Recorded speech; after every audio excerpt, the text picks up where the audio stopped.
TDP కార్యకర్త సభ్యత్వం ఉన్నటువంటి రవితేజ అనేటటువంటి వ్యక్తి జగన్మోహన్ రెడ్డి గారి పర్యటనలో పుష్ప 2 సినిమా డైలాగ్ని ప్రొజెక్ట్ చేయటమేమో కానీ నిజంగా అది జగన్మోహన్ రెడ్డి గారే మాట్లాడినట్టుగా ఫీల్ అయ్యి సీఎం గారి దగ్గర నుంచి డిప్యూటీ సీఎం గారి దగ్గర నుంచి అలాగే బుచ్చయ్య చౌదరి గారు, హోమ్ మినిస్టర్ గారు, పయ్యావుల కేశవ్ గారు, అట్లాగే మరి కొంతమంది చైర్మన్లు జనసేనకు సంబంధించిన వాళ్ళు ఎందుకంత అల్లాడిపోతున్నారో ఈ రాష్ట్ర ప్రజలకి అర్థం కావట్లేదు ఈ రోజున.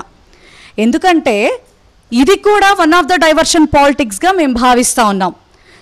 జగన్మోహన్ రెడ్డి గారి పర్యటన ఎంత సక్సెస్ అయిందో, ఆయన వెళ్తున్న ప్రతి చోటకి ఎంత ఉవ్వెత్తున అభిమానం చాటుకుంటూ ప్రజలు వచ్చి ఆయన్ని ఆశీర్వదిస్తున్నారో, వాటిని ప్రజలు మాట్లాడుకోకుండా ఉండటం కోసం కొండను తవ్వి ఎలకను పట్టిన చందంగా వీళ్ళు ఏదో ఒక చిన్న పాయింట్ తీసుకొని ఆ పాయింట్ జగన్మోహన్ రెడ్డి గారికి సంబంధం ఉన్నా లేకపోయినా కూడా నిజంగా చాలా ఎంత హాస్యాస్పదంగా ఎంత నవ్వొస్తోందంటే,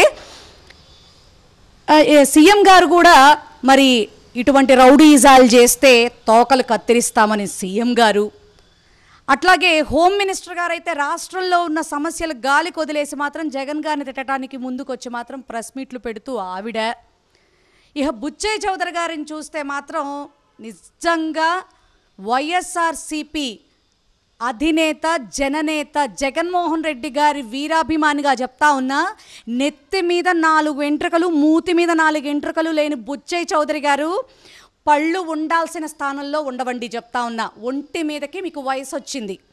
ఓకే, ఎందుకంటే మొన్న ఆ కొమ్మినేని శ్రీనివాసరావు గారికి సంబంధం లేకపోయినా కూడా మరి మీ హోంమంత్రి వర్యులు చాలా చక్కగా చెప్పారు, ఒంటి కిందకి 70 ఏళ్ళు వచ్చాయని. మరి నీకెంత వయసో నాకైతే తెలీదు, 70 పైనే ఉంటాయనుకుంటా మీకు కూడా. మరి ఒంటి కిందకి మీకు కూడా 70 ఏళ్ల వయసు ఉంది. ఒక మాజీ ముఖ్యమంత్రి, ఆయన సంబంధం లేని పుష్ప 2 సినిమాలో డైలాగ్ కదా ఇది, ఈ ఏంటట అని ఆయన అన్న మాటని నిజంగా మీరు ఇంత ఇన్సెక్యూర్గా ఫీల్ అయ్యి ఒక్కొక్కళ్ళు కూడా ఆయన చనిపోవాలి అని కోరుకుంటూ మాట్లాడేటటువంటి మీ విధానాన్ని మరి మిమ్మల్ని ఏం చేయాలా? వైఎస్ఆర్సీపీ తరపున దీన్ని మేము తీవ్రంగా ఖండిస్తూ ఉన్నాం. అలాగే వైఎస్ఆర్సీపీ లీగల్ సభ్యులకి కూడా మేము విన్నవించుకుంటా ఉన్నాం. అట్లాగే కోర్టు వారిని కూడా విన్నవిస్తూ ఉన్నాం.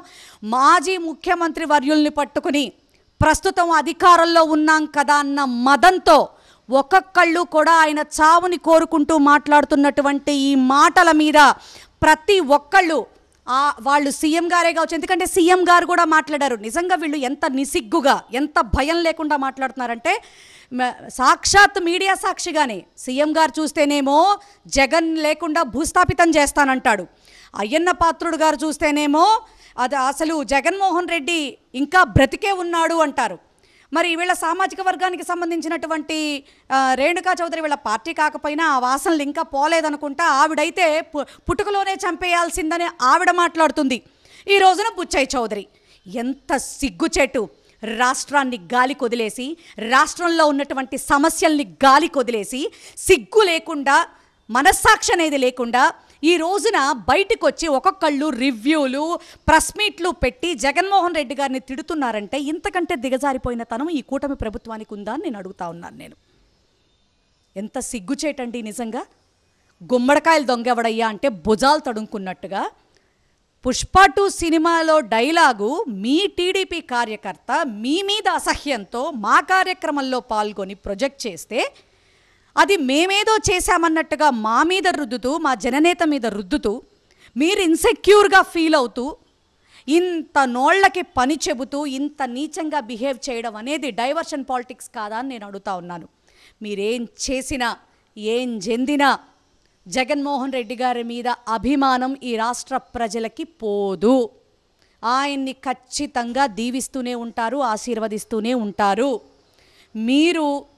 మేము జగన్నే టార్గెట్ చేస్తాం అని ఆయన మీద కడుపు ఉబ్బరంతో జెలస్తో రోజుకి 4 ఈనో ప్యాకెట్లు తాగుతూనే ముందుకెళ్తాము అని అనుకుంటే, ఎందుకంటే ఇది నేను అన్నమాట కాదు, మీ లోకేష్ గారు అన్నారు. ఎందుకంటే మరి ప్రతిపక్షంలో ఉండంగా ఆయన ఆ సెల్ఫ్ ఎక్స్పీరియన్స్ పొందినట్టున్నారు. మరి ఇప్పుడు కూడా జగన్మోహన్ రెడ్డి గారు సలహా ఇచ్చారు, అందుకే ఆ సలహా నేను కూడా మీకు ఇస్తా ఉన్నా, అది గుర్తుపెట్టుకోవాల్సిందిగా కోరుతా ఉన్నాను. ఇంకొక చిన్న మాట, నమస్తే సార్ డిప్యూటీ సీఎం గారు, రాష్ట్రంలో ఉన్నారా అండి?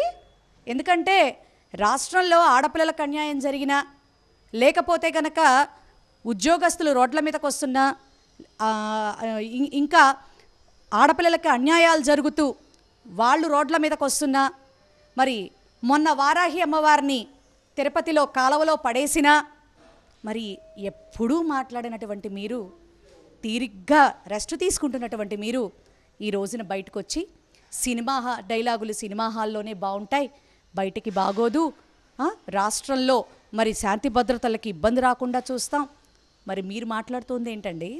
గతంలో మీరు చెప్పులు చూపించినప్పుడు, నా కొడక అన్నప్పుడు, గుడ్డలోడ తీసి పరిగెత్తిస్తానన్నప్పుడు మరి అవి సినిమా డైలాగులు కాదా అని నేను అడుగుతా ఉన్నాను. ఒక సినిమా యాక్టర్గా మీరు ఈ మాటలు మాట్లాడకూడదు. దయచేసి అడ్మినిస్ట్రేషన్ మీకు ఈ 5 సంవత్సరాలు ప్రజల ద్వారా భగవంతుడు మీకు ఇచ్చినటువంటి అవకాశం, జగన్మోహన్ రెడ్డి గారిని తిట్టే పని కాసేపు ఆపి, మీరు సీఎం గారు, హోమ్ మినిస్టర్ గారు, ఇతరత్ర శాఖ వాళ్ళు ఎవరెవరైతే ఉన్నారో వాళ్ళందరూ కూడా ప్రజలకి న్యాయం చేసే దిశగా ముందుకెళ్ళండి.